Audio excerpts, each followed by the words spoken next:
Well, hello, everyone. It is Velvet Ash's Legacy Podcast time. I'm Denise Beck, and it is my sincere joy to join you here each and every month. Each month, we bring you the story of women who have lived or are living a legacy as they live lives that long to see the gospel taken to the ends of the earth. And it's our hope that through the stories that you're going to hear, it brings you courage and strength to live your own legacy story. This month in the Velvet Ashes community, we're not only equipping you here on the podcast, but we've got something really exciting that's happening. It is the very first Velvet Ashes online Equip conference. And since it's the very first, many of you might be wondering, I have heard about this, but what is it? Well, let me just tell you. For 3 days in October, October 24th, 25th, and 26th, we are bringing you some of the most amazing speakers and workshops. Each day, we're going to drop one keynote and 4 workshops for you to listen to, and they are practical things that are going to equip you in your life and ministry. Keynote speakers like Jenny Allen, Katie Davis Majors, and Mektis Hadis are going to bring you powerful, inspirational keynote messages, and workshops like neurodivergence on the field, how to deal with AI, your marriage, single, what does that mean, thriving during suffering, so many things that actually affect your everyday life. You're not going to want to miss this conference, but here's the thing. It is pre-recorded so that you can watch it in your time zone wherever you are, except we have a live opportunity each and every day for you to connect with the presenter of the workshops that you met with. They're select presenters, so each and every day there is one opportunity. You're going to get to connect over the workshop that they presented, ask your questions, get more information if you had any clarification, but that's only available if you join us on conference weekend. One more thing is there's a perk. If you register by October 15th, you get a free workshop live on fundraising. Who doesn't need that in this field that we're on? It's going to help encourage you in that journey to raise the funds to be able to do what the Lord is calling you to do. All right, so in the line of equipping, I'm so thrilled to introduce our podcast guest for this month, Stephanie Gutierrez. She's the host of the Modern Day Missionaries podcast, so maybe you're already listening to her, but each and every month, each and every week, I think Stephanie is bringing you stories that equip you from people that are doing amazing things all over the world. She's a previous long-term cross-cultural worker, current podcast host. Stephanie, welcome to the Velvet Ashes Legacy Hey, Podcast. thanks for having me, Denise. And I just have to say, that conference sounds amazing. So I hope everybody's signing up for it. Oh, me too. I'm so excited about it. Just this practical thing we get to bring. And let me just tell you, Stephanie, as I sat across from these workshop presenters and listened to what they have to bring, there were tears in my eyes and I was taking notes myself. It is some good stuff. I love that. Thank you guys for putting that together. Oh, yeah. So, Stephanie, I know a little bit about you. We rub shoulders at different conferences, and I just follow your work. We love you and your husband and the work that you're doing. But I want our podcast listeners to also get a glimpse of who you are. So tell us a little bit and introduce your family. Okay, so well, I don't know if we're doing age, but I'm just going to say I'm 44. So maybe, Do it. yeah, maybe somebody's around that age and it's encouraging them. You can say your age. It's good. You can. Yeah, I've been married for 25 years to my husband, Danny, and we have 2 daughters. One that is 20, about to turn 21, she's in college, and another one who is 22, and she has some profound special needs, so she lives with us as our life companion. I love that. And I love, Stephanie, that you share your life with your girl online and you're just so joyful and open. And I'm so excited to get to meet your daughter soon at a conference that we get to be at together, which is going to be amazing. But you and your family you're in the States now, but for a long time. Tell us about your life cross culturally. Yeah, so we served as missionaries in Peru for 12 years, 10 of those years living directly in the city of Lima. And boy, they were some wild, incredible years. It was from the time I was 30 till I was 40. So we've been back now almost 4 years, very unexpectedly, but loved the time that we were there. We served part of that time initially with my in-laws who've been missionaries there long term as campus pastors and helping them there launching campuses. And then we served with another church called Camino de Vida the majority of the time we were there. And that is an amazing church that had 6 campuses at the time. Obviously, since COVID, everything has changed a little bit. But we served on the Yeah. executive team there, doing all kinds of things, from running the internship program. My husband was a church coach. I worked at Grace House with young women who were coming out of eating disorders and self-harm, different things like that. Worship, hosting teams. We did, you know how it is when Do you're it a all. missionary. You have your hands in All so the many different, hats. yes, and they're constantly changing too. So, but Yes. amazing, amazing time. So, since coming back, you said 4 years ago, you still have your hand in this cross-cultural world and equipping those who are working. What are you up to now? Yeah. So when we came back, again, long story, I won't get into that, but very unexpectedly, we continued to serve for the church for 2 years here because everything was closed down. So it didn't really matter where you were serving from. But then we started to have the sense that, maybe God was shifting things up here. And that was not our plan. We thought we were going to be there for the rest of our lives, probably like some other people who Mhm. are listening. But I'm so grateful because during that time, our sending organization had been Modern Day Missions. And they had just been wonderful, had become even good friends. We'd been with them for years and years. So when I came back, the organization was really starting to grow. And we were approaching 1,000 missionaries. And they said, you know what? We've really, I think our bread and butter, or our core, what we've been doing as an organization is providing that financial covering, that 501c3 covering, and really helping missionaries with that giving and receiving of donations, making that whole part really simple. But we think it's time now to start branching out a little bit and investing in our missionaries in their soul care. And so they brought me on to start missionary care resources. So it's not traditional member care, because I can't call 1,000 missionaries myself. That would be a little overwhelming, although we'd love to. But a lot of our missionaries have great care from their churches, from friends and family back home.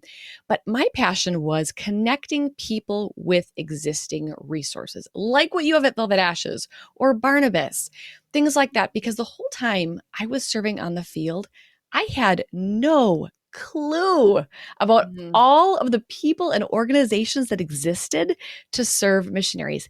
I had never heard the term member care until I moved back. So I just kind What do of, you mean? oh, I know, I just laughed. I'm like, what is this world? So my passion really is helping missionaries who may not be aware of all that's out there to connect to what's there. So we do that through creating the podcast each week, bringing on experts to talk into the topics of faith, family, fundraising, all those things, relationships, and we also send out a newsletter each week too. And in that newsletter, we put curated resources where I'm just looking for what I can find Mm. and connecting people with it. So that would be the mission side of what we're doing right now. And is that newsletter exclusively for those associated with the Modern Day Mission? No, anyone can sign up. So we do send it to all of our missionaries, but anybody who'd like to receive that can just go to mdmpodcast.org and sign up and receive that each week. We create the resources and curate them for anybody who'd like to receive them.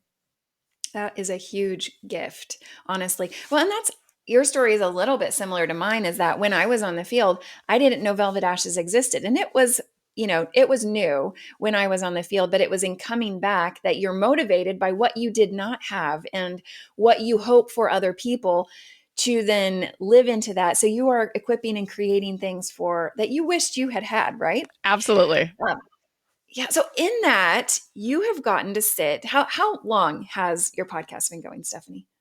I think it's been going on for 2 years now.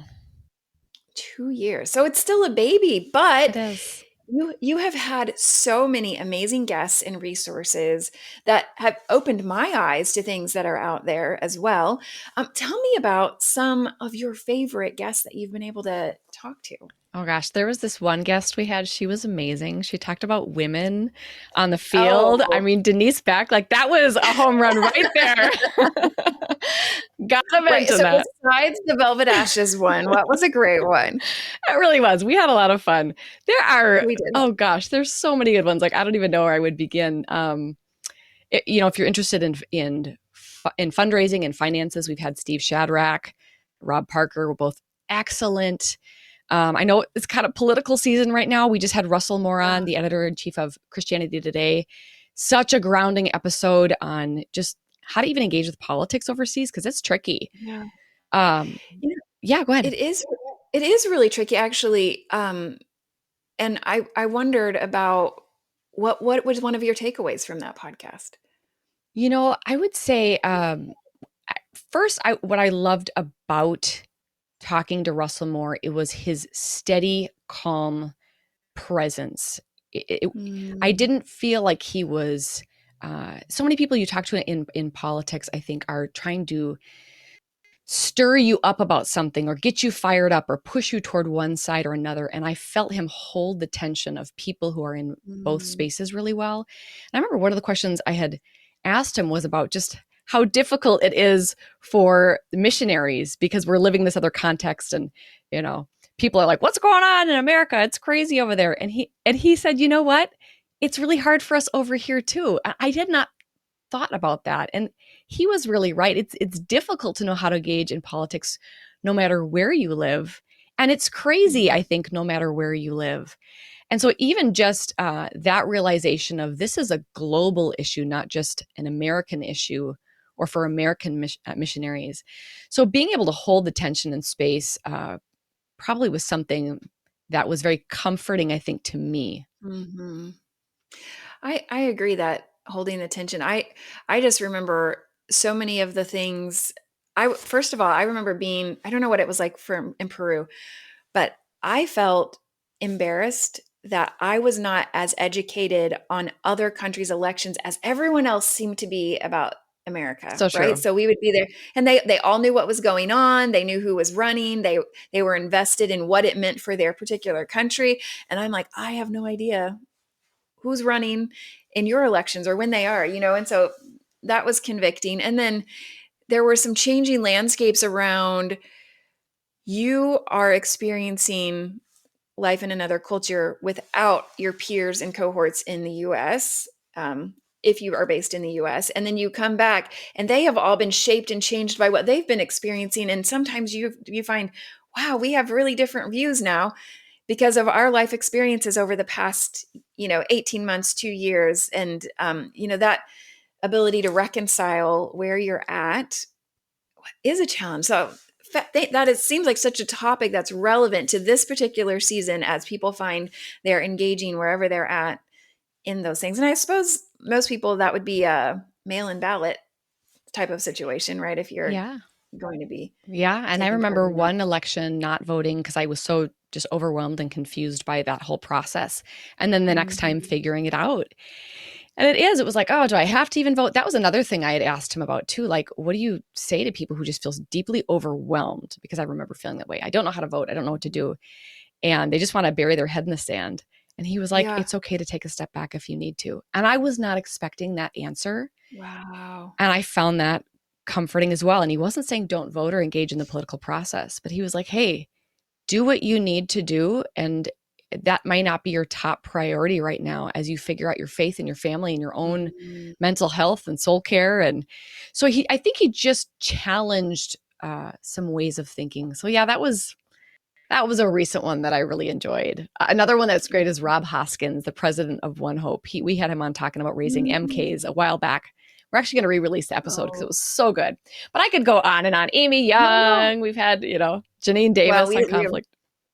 very familiar with all of those great names. Yeah. Okay, but I feel like I want to go back to the TCKs. Anytime at Velvet Ashes, because we are women, anytime we release anything, whether that is a webinar or a resource for moms who are struggling to do their best to raise these third culture kids, that is something that we see the most interaction with online. Really? Yes, so much. We had David Flogi, who is a therapist who specializes in TCKs. I remember that webinar was just one of our most well attended. What Share with us just a little bit about what they can expect if they go back and find that episode. Sure. So Rob Hoskins is not a traditional TCK person, I would say. So there's some amazing people out there like Lauren Wells, and I mean, all of Mm. them, I'm Oh sure. yes. But with Rob Hoskins, he's the president of One Hope. And that's an organization that's given away, I believe, over 2 billion Bibles. And if people know the Bible app, so there's a Yeah, Bible yeah. app for kids. They developed that in Mm. partnership with Life Church. So he's just one of the most brilliant people I think I have ever known. And he's in the mission space and he has been for his whole life. His dad founded it. But he was raised as a missionary kid. And then the work they're doing is global. So he had such a great perspective talking about MKs, TCKs. And then his organization, 2 One Hope, did a Gen Alpha study that was outstanding that I would encourage people to pick up. And it was a global study, not just a US study. So, oh yeah, I love him because he's like very bold and very direct, and then he's tearing up in the next second. So just one of those intense, amazing people. So yeah, we're gonna re-release his because I think I interviewed him back in the early episodes, and I'm like, we gotta air that one again. Get that one back out there again. Yeah. So, tell us a little bit about what you are seeing as you seek to resource people through your podcast. What types of things are you looking for? What are you seeing out there in the mission space that is available for workers today? Yeah. So I think, you will see things like places to do debriefs. I mean, Barnabas would be one of those. Mm, Again, I had never heard of a debrief. I didn't know what that even was. And so for anybody who's listening who might not know, it's a chance to go and process your life with somebody who knows how to walk you through it. mm, And it is incredibly helpful because when you come back, whether it's on a home visit or moving back, you have all of these crazy stories. And I'm sure your listeners know you sit across from somebody and the majority of them don't have the bandwidth to really stick with you as you process life. You get back to, let's say somebody's from the US, you get back to the US, wherever your home country is, and you're like, oh my gosh, the cost of this is so different from the cost there. So, on one hand, you're talking about the cost of things, and look at all the shiny big lights, and the grocery stores are so huge. And you can only say so many of those things so much. And your friends, back home look at you like, okay, like that was fun for the first day. And now can we talk about something else? And so being in that debrief space where they can just hear you and you can say whatever and you can process all those funny little things that aren't really little things, but smaller sounding things to the really big, huge things that you maybe don't feel like you can tell an mm, agency or tell your supporting churches because they're heavy and they're scary. And so I find debriefs are great places. There's a place called Alongside in Michigan where you can do that more mhm, mhm. extensively for a couple of weeks. I love all of the places that offer missionaries places to stay or Oh my cars to goodness. rent or to borrow. I love places like Velvet Ashes and Global Trellis that have online communities and resources and classes that you can take. Those are a few of the things that come top of mind. Soul shepherding would be another one. Soul shepherding with Bill and Christy Galtier, putting out resources for people in ministry and missions. Uh, Vallejo, counseling services, psychiatry services. That's another huge one. And then many of the organizations we've talked about do coaching and counseling, like Train, Barnabas. Mhm. There's retreats like Asmira, like what you guys are doing, Thrive. There is so much. It blows my mind. And so I hope people are hearing something new that they have not heard of before and go Get looking. an opportunity. Yes, absolutely. Well, so when I think about our time on the field, your time on the field, when Velvet Ashes was started, it was started because there were all of these stories and resources happening almost in a vacuum, and there was no way to connect them, right? So as technology increased and people could be online together, all of a sudden we have collection spaces for resources, for communities to gather. And so there's this opportunity to bring awareness to not only why you need a debrief, but here's where you should go get one, and here are reputable places to go get one. And all of a sudden, as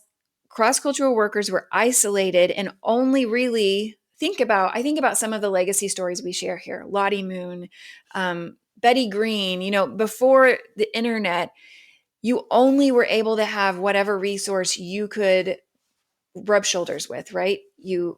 Somebody told you by word of mouth or a letter that arrived. And so there's all of these things happening that maybe you just would never even hear about. And today we live in a place where you can hop on and grab a podcast, and every week Stephanie's going to tell you about something new. Or you can get in a community group or a chat group or search online, and you get to find all of these resources. And so people like Modern Day Missionary podcast and Velvet Ashes and all of the things that you were listening to become these places that are so easy for you to go and get resources. And Exactly. yeah, what I appreciate about um, some of these places is there's good things happen. So as believers, right? We all need encouraged. We all need resources when we're going through hard things, no matter if we live cross culturally or not, right? That is just part of life. But like to your point, if you have had that experience where your life has happened in a different context, it's always just a little bit of a miss when somebody is speaking outside of that, when they're speaking just to the Western church. And you're like, I feel like I get that, but I'm going to have to translate it into my culture.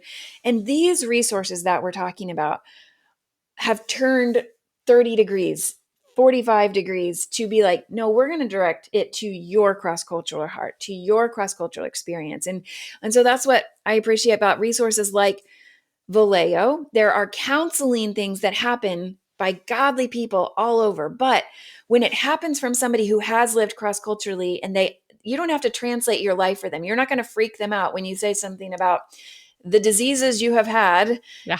living cross culturally. They get it. They probably had them too. Then it does make a difference, right? Into the way you can go deep and feel understood so much more quickly. And so that's what I love about just bringing these not only great resources, but resources that are turned to your direction. And you can get there so much more quickly when you have things like that. Now, Stephanie, another thing I appreciate is you not only bring resources through your podcast, which our conversation probably will get back there, but you and your husband do other things as well to connect with the cross-cultural community. Talk a little bit about that. We do. We made so many wonderful relationships in South America when we were there. Part of what, Danny, my husband, did was we were connected with or over a network at Community Vida of 1,000 churches. And so he represented our church and our pastor traveling around and doing consulting and coaching really with these other churches, and just formed phenomenal relationships. And Danny, Denise, he's an Mm-hmm. extrovert. He's so He is life of the friendly. party. Yeah, and when people would come, we had a lot of conferences at our church in Peru, and people would come, and we'd have pastor gatherings over. And so we just got to make so many wonderful friends that when COVID hit, at the end of December 2020 is when we came back, when the borders opened. But we started just getting all these calls from pastors, particularly him, from a lot of these pastors he'd made relationships with. And they would call, and supposedly the topic was going to be on how do we do small groups, or how do we shift and change with how things are going with COVID, and kind of strategy talks. And what we started to notice is in these conversations, within the first 2 or 3 minutes, um, they would break down crying, Mm. or I'm just sobbing, or start bearing their souls and talking about really deep stuff that was not church strategy. It was like, can I continue on in ministry? Can I even do this? Like, I am Mhm. so burnt out. I'm working 2 jobs. I don't know how to sustain this. And it was, my marriage, my children, all of these really, really deep things. And so Danny found his role really shifting, to holding space for people, and speaking into them relationally, which had always been a part of what we'd done. We've Right. always found ourselves, I think, since the early years of ministry, for some reason, we've been a safe space, I think, for Mm. pastors and leaders, where they just, I don't know, felt like people who could listen and who they could trust. And I'm so grateful for that. So that continued to happen. But then on top of that, we started getting phone calls, and they would say, we had this happen 7 times the first year we lived here. Could we come up and stay with you for a couple days? This is from South America in a Minnesota winter. We said, It's commitment. right? Like, are you sure you want to come up here? Do you know where Minnesota is? Do you know what it's like in the winter? And they're like, we don't care. Can we just be with you guys? Mm. So they kept coming up. And I mean, we just find ourselves making pot after pot of coffee and sitting on the couch and talking and crying and praying and just, again, holding space. So after a full year of this happening nonstop, we looked at each other and went, I think there's something to this. I think we're supposed to intentionalize this. So that was when we started a nonprofit called Foot Rock. And it's from Psalms 40, where he says, he placed my feet on solid ground. He pulled me out of the miry pit and placed my feet on solid ground. And for us, we just felt like we were called to be just that rock, just that spot where people could come, not live, not a whole terrain, just a rock where they could come, they could get refreshed.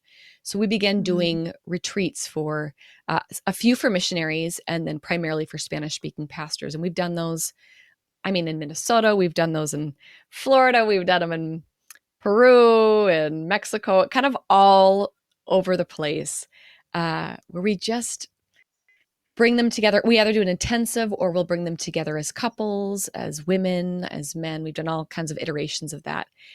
And connect them relationally as well. So not just with us, but with other people. And it's been so deeply rewarding. So that's been, another way that we've stayed connected in that missions and global space that we love. And then we get invited to speak at different marriage things. We've been in marriage ministry since we first got married. And we get invited to speak at a lot of different marriage things as well. So in January, we were in Thailand with some friends who have a beautiful retreat every 2 years. It's Grace and Truth International. And they do a retreat, I should say, every 2 years. That is the best missionary retreat I have ever seen anywhere. So, what is so great about it? People want to hear. So it's for families, first of all. So you can bring your kids, which is huge. And they have a whole team of people who will care for the littles, who will care for the teenagers, and not just care for, like plan fun events, have amazing activities. And then they'll bring Danny and I in to do the marriage piece. And so we'll have marriage workshops, and then they just have space to be and play and hang as a couple. And they spoil them. They do them at these gorgeous places, and just, it's like 5-star. And they fundraise for the whole thing. So it's completely free. They just have to show up there. So they usually cap it up at 30 couples, and it fills up always very quickly. So I'll have to let you know when they're doing the next one. Next one's going to be in Europe somewhere. And fantastic. And it's open for anyone to apply? It is. They'll do it in 2026, I think, will be the next one. All right. So if you're interested in that, be listening, looking for details to come. Yes. Okay, but Stephanie, so Labor Day was last month, and Josh and I actually took the weekend and we watched you and Danny on YouTube doing all-terrain marriages. Talk a little bit about that. That meant a lot that you guys watched and enjoyed it. So thanks again for sharing that feedback with us. Yeah, marriage ministry has been something we've been a part of since our first year of marriage. We laugh. I got married. It was a week before I turned 19. So it was after my freshman year of college, and Danny was just about to turn 22. So we were 18 and 21 on the books. That is young. Babies. Total babies. And a year later, we had some friends who were leading a young married couples group at church. And they were going to be moving. We had attended the group one time, and they said, we feel like you guys are supposed to lead it. And this was a group of about 50 couples. It was not a small group. And every single one was older than us. So we still laugh and go, Lord, what were we doing? And how did we have anything to say? But I think that's part of it. We just went in going, hey, we'll do it. We're going to do it. We're going to give you what we got, but we're younger than all of you. So let's just learn together. And it became this wonderful space. So since then, we've always done marriage ministry. And so all-terrain marriage was birthed out a lot of these marriage conferences and events that we've done. And we put it together with the idea, all-terrain refers to a marriage that can not just survive, but thrive on any terrain you're in, whether it's a desert season or a winter season, a jungle season, a mountaintop experience. And so we want to be all-terrain marriages, just like an all-terrain vehicle, be able to be resilient and do well in any type of terrain. So yeah, Danny and I recorded a series kind of based on those conferences we've done. We break them down into 8 roughly 15-minute videos. And we Denise, you saw, we make them interactive. I think me having ADHD, that's just a reality. I can't sit that long. So we stop it and have some interactive things that you can do. So it's very participatory. We have images. And the idea is that you can do it as a couple like you and Josh did, or you can do it as a small group. And we want to invest in missionary marriages, and it's completely free. So if they go on YouTube, we put it out through Modern Day just a few months ago. And yeah, would love for people to be able to invest in their marriages so they can thrive overseas. And this goes back to the it's directed at your cross-cultural marriage. It is, of course, there are elements that are just good for any marriage, but you speak directly to the crazy lives and what that means to live. And so, what an amazing resource. If you are listening to this and you want to take your team through it, or you and your husband just feel like, you know what, we just need a little something. And the conversations that it starts, just the taking the time.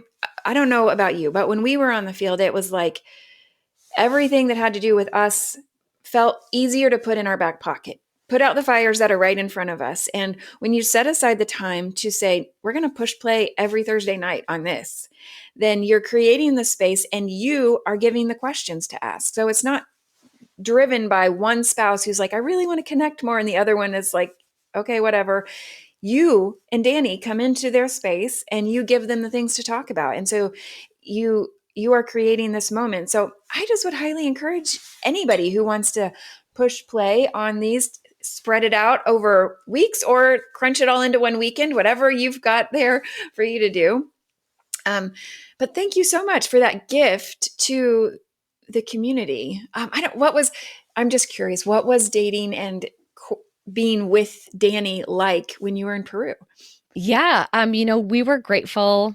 I mean, it's tricky seasons, but we lived in family. So Danny's parents are missionaries, also Peruvian. Long, awesome story there. But we lived with them, and I had some other gals that lived with us. So we lived, I think there were usually between 9 and 11 of us living in the same house. So we were grateful to be able to get away and do date nights. I mean, obviously there's life didn't always lend itself that way with all the things that were going on. But Danny and I, since the very beginning, have always made spending time together, investing in our relationship, a huge priority. So, and that doesn't always mean you're able to get out. I fully understand there are cross-cultural workers who are listening, saying, I can't get out. And I mean, everyone experienced that in COVID who lived overseas. Nobody got out anywhere. So we know what that's like as well. And I think there are ways to be intentional. I remember one night we couldn't go anywhere. And so we just went out on the rooftop, and which is this dusty little space, grabbed a blanket, lit a candle. I grabbed some like table topic type questions, and we just sat and talked for a while and made some tea and watched a movie. So there's ways to do it, but I won't say it was always easy for us. I remember a season where Danny was working the equivalent of 3 full-time jobs. And I don't say that lightly. It was out of control. And you don't realize things are out of control because they're slowly building until they suddenly are. But, we were both in the speaking team. He was speaking every single weekend. I was in the worship team doing all the other stuff, had just started homeschooling on top of ministry stuff. He was church coaching. He traveled that year like 17 times to other countries and cities. And then on top of that, we were running our internship. Oh, yeah, it was like 4 full-time jobs. And he also was over small groups for a church of almost 10,000 with one part-time staff member. I mean, it was nuts. It was absolutely nuts. Why weren't you doing more, Stephanie? For real, right? Plus mission teams coming down. I mean, you know how it is. Right. So we fell into the trap that I think a lot of people do. And it was not great for our marriage. And I remember having to have a conversation. I had a panic attack. Danny had a panic attack. Those were new things to us. And really say, hey, this is not sustainable. This is not good. We got to make some changes and figure some things out. And we did. So, yeah, we've done ministry with 1 million people in our house. We've done ministry through, country crises. We've done marriage through having a child with special needs. I mean, when I think about the statistics, like there's no way we should still be married. There's no way. Really? We're in a cross-cultural marriage. We lived with my in-laws. We have a child with special needs. We've lived through just crazy transitions. There's no way we should still be married.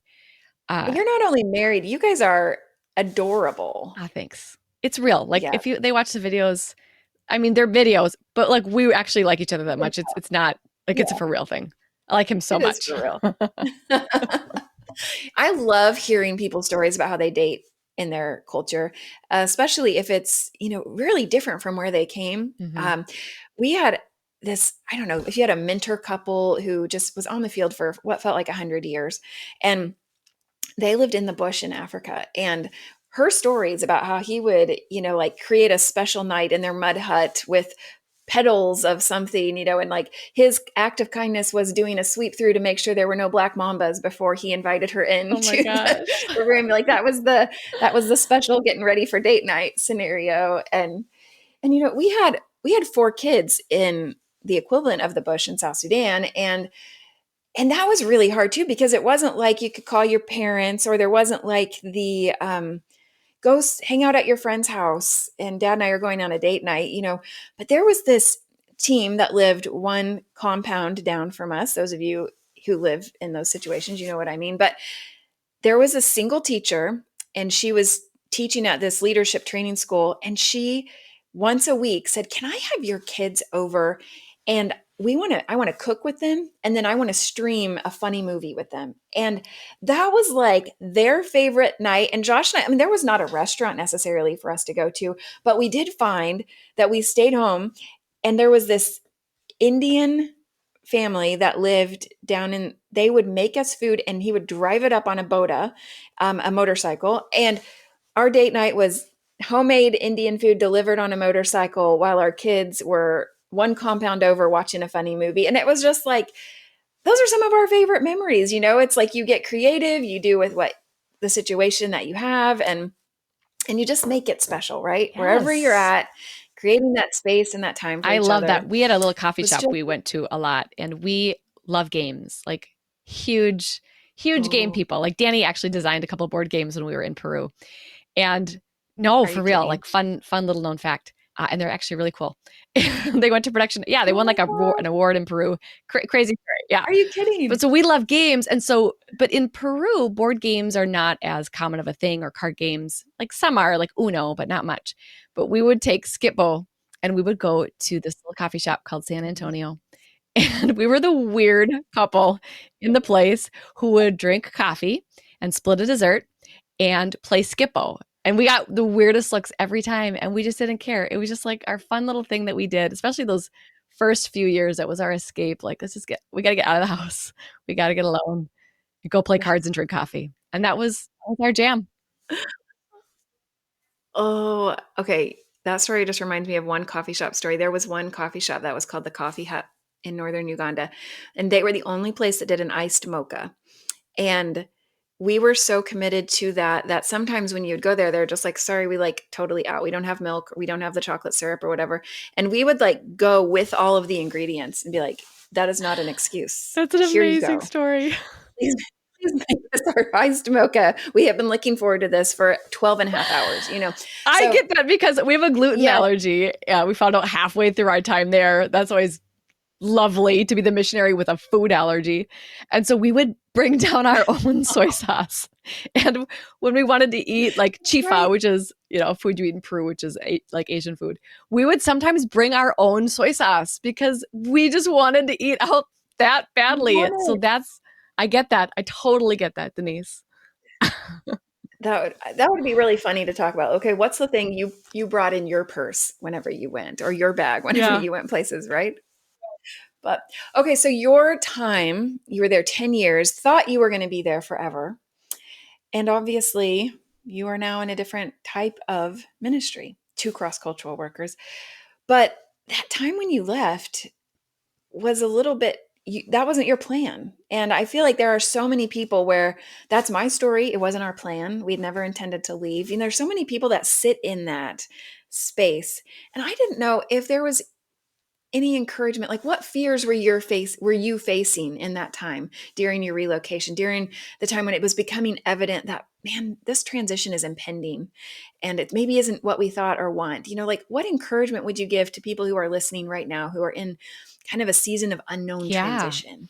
Okay, so your first question about the fears, I think we had a Mm, lot of questions. I mean, for us, when COVID hit, we were kind of at, I mean, I don't know if it's the right way to say it, but we felt like the top of our missionary career in that things were going so well. Like we were thriving, probably in one of the best places we'd been.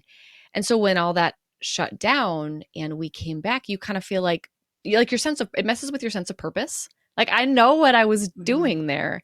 And sure, we're still kind of all doing that online. And when we switched to online, we still were able to accomplish a lot. We still were doing the weekend speaking and teaching classes and hosting this big old marriage conference. We were doing a lot of things, but it was different. And so we felt this shift. And so we're like, okay, are we online people now? Like, what does this look mhm, like? And then when we were up, we were working for a church for a season. So we're like, was this God's plan for us to become part of a church staff now? Are we doing US church? So many questions. Are we going back when this is done? But our special needs daughter just turned 18. So what does life look like for her? Schooling's done. If you have kids, that's such a big question. Our other daughter had just graduated during 2020, so she was going to go to college. So, I mean, questions, there were so many we couldn't begin to answer them. But I do remember a point a few months in where we looked at each other and went, like, did we move here? Are we living here now? Is that what this is? And we left everything back in Peru. So, that's another question. Do we start mhm, over? Do we try and bring stuff back? Like, how would we even do that? I mean, everything was a question, mhm. nothing was an answer. So, I would say for me, my fears, we have been through so much in our life that I don't struggle to trust God that much anymore. And that might sound crazy, but we've lived a crazy life. And so the trust piece, just for me personally, is not hard. It doesn't mean that it's not hard to walk it out, but I know God has a plan. I really do. And like, Yeah. we're tight. We're like this. So I'm like, okay, God, this is crazy, but now what? And my question always is, what do you want me to do? Like, just tell me. Mhm. Can you just tell me? Am I supposed to plan here? Am I supposed to go there? Am I supposed to go here? So all of those questions, and then just, yeah, questions about our kids. And so less fear of, I don't know, how would I even define the fears? I'll tell you a fear. Will I ever find a church that I love as much as the one we were a part of? That Mm, was, I yeah. remember Mhm, grieving really hard one day before we found the church that we're not at, which I love. But I remember grieving really hard and just crying and going, I'm not ready for this. Like, I feel like my mhm, spouse just died and I'm being forced to go on blind dates looking for a church and I'm not ready to date, mm. but I know I need to be in church. And I mean, am I going to find spiritual community again? How do I do friendships here? How do I maintain the ones back Yeah. home and the ones here? Which ones do I let go of? Because I mean, at a certain point, you can't keep managing all those relationships. You'll try, but you can't. So, what does that look like? Income wise, what are our jobs going to be? Will our supporters stay Right. with us? How do we transition that out or in or, yeah, lots of questions. Lots of questions. Well, and then, at that moment, you had no idea that this whole ministry of podcasting and, was what was No. waiting for you, that God wasn't releasing you from your work totally, that he had new things for you. And that's what I feel like is the big fear for a lot of people is we don't know what we're going to. We don't know what we are heading toward. And this is for so many people, this was my plan. Since I was young, I knew this is a cross-cultural life. That was what I was going to be. And the Lord and I were going to walk this through till I saw him in heaven. And when that plan changes, it is so disrupting to people to believe that he could have another story to tell with Hmm. your life. And it really is his story, and the place that it happens is changeable, right? And so you can continue to walk with him wherever home may be for whatever season that is. And so I when I think about your work and what you're doing and how seamlessly you have just said yes to the next thing, and how it's now right? Looking back, standing here, looking back, you could tell yourself, hey, don't sweat it. He's got something else for you. And your work will still be meaningful and it will still be Yeah. engaging. And I don't know if like that's what that would be what I would want to tell myself when we were in crisis, leaving the field and thinking, are you Yeah. done with us? Is that it? And it's like, he's never done, right? And everybody's story and how that plays out is different. But I so am grateful for you sitting here showing us through your marriage retreats, through your work with nationals and pastors and missionaries, through your podcast, that there is life for you in ministry, even if your location changes, There right? really is. And there's this concept that Arthur Brooks talks about in his book Strength from Strength to Strength, which I highly, highly recommend. And I don't think he's the originator of the idea. I think he builds on it, but he talks about how in our younger years, we have this type of intelligence called fluid intelligence. And that is where we're just learning and we're growing and we're seeing if we can break all the glass ceilings. And I mean, it's where we're at the top of our game in a certain type of intelligence, producing and creating. And there's something about those younger years that are phenomenal. But then at a certain point in life, maybe it's in your 40s, 50s, it could be on the other side of missions work for some people. You click into what's called he calls crystallized intelligence. And that's this when all of your history, your past, what you've learned begins to synthesize together into this phenomenal, I don't want to say package, but this type of wisdom that you have to offer that you just didn't have before. And for people who try to continue to do what they were doing before, that fluid, they're going to realize there are people who are younger than them and new people coming up who do it better. And so you can get frustrated if you try and keep doing the same thing. There is a moment in life to recognize when it's time to shift. And I think for Danny and myself, it's given us an opportunity to do some of that. I mean, we both have a background in communication, marriage ministry. So those were some things from our past. During COVID, I got my master's in human services counseling. Ended up getting a life coaching certification and spiritual direction training. And just I felt like, okay, Lord, I've got this time. Let's learn. Let's gather and start pulling these things together. And even I just see how the Lord was working behind the scenes with all of that, to where what I'm doing now is kind of synthesizing all of those different pieces of me and my history and my education. And it's come together to prepare me for what I'm doing now. And you were so nice, Denise. You said it was and I know it wasn't a seamless transition, but it does look like a seamless transition to anyone watching. But it was terribly bumpy and raw and painful. And I mean, there are parts of that season I will probably never share because of how agonizingly painful. We actually walked through one of the most difficult things in ministry we have ever walked through in our entire life during that transition season. We both did intensive trauma therapy. I mean, there's so much in those 2 years that happened. And I would say for me, it was about a 2-year transition. For Danny, it was probably about a 3-year transition where we had to do a lot of work, a lot of trusting, and nothing felt clear. So for people who are in that transition space, I hope you would never look at our story or Josh and Denise's and think that we just jumped magically into new positions of ministry, because it was not that easy at all. Many tears were shed along the way. But to your point, Denise, yes, God has something for you. And don't stress out wondering if it's going to be as good as the last thing. It's going to be different, and it's going to be good in a different way. And I think we define good in funny ways. I think we just need to let God define good. And if I'm being used by God in a public way, or if I'm being used God in a private way, I'm equally happy. I would be just as thrilled as if I was just having conversations with missionaries, on the phone each week in a completely invisible space. Actually, Danny is in a more invisible space right now, and he's done that intentionally. He's finishing up his degree in marriage and family therapy. And so he's doing a lot of counseling and therapy work, which a lot of times you do that better when you're not in a public space. So he got off all social media. And I'm sure a lot of people who knew us before wonder, what on earth is Danny doing? And he's like, it's okay. Nobody needs to know. I know what I'm doing. And incredibly meaningful and impacting. So let God use you however he wants to use you, whatever that might look like. Yeah, so that would be probably my encouragement is he does have something good. Might look different than what you think. It might take longer than you think, but you're going to get there. You're going to get there. Oh, so true. Well, and your story just brought one thing to mind. And I'm saying this because I know my mom will listen to this, but she was just had her retina detached. I don't know if anybody has ever had that, but she is in a position right now where she has to lay face down for 4 to 6 weeks. That's how it heals. Oh, And that just sounds miserable, right?